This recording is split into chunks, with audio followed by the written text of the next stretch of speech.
starts now.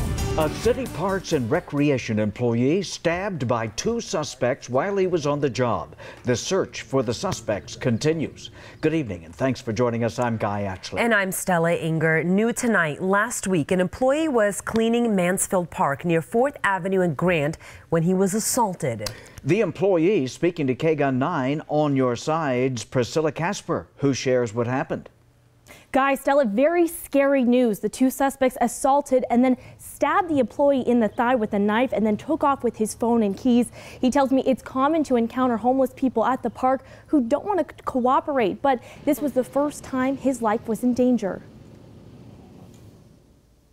He was actually able to stick his whole finger in the wound.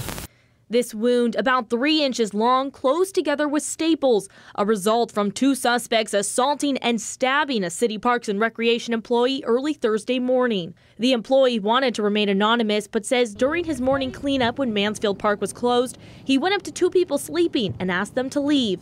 The guy just woke up in a terrible mood and he tried to fight me, and I was like, hey, dude, if you're not willing to comply, I'm going to call the police, and they're going to handle the situation. The employee says at that point, one suspect grabbed an air pump and started hitting him, while the other suspect punched and kicked his back and head.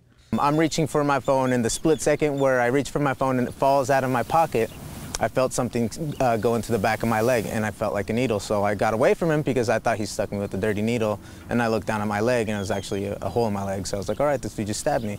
The employee says a lot of children come to the park every day, and within the last week, more homeless are showing up, leaving dangerous items in the bathroom and where kids are playing. There's always needles in there, there's crack pipes, there's burnt toilet paper, there's wrappers to like aluminum foil, I find these little kits that have a spoon in there that you can tell that's been cooked, and it's got a bottle cap and a toothbrush in there, and it's cooked, stuff that they use to cook their drugs.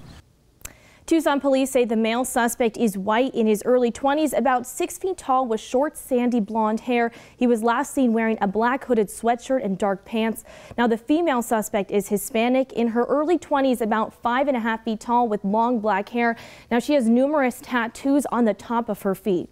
Okay, Priscilla, hopefully somebody will come forward and say something about these two suspects.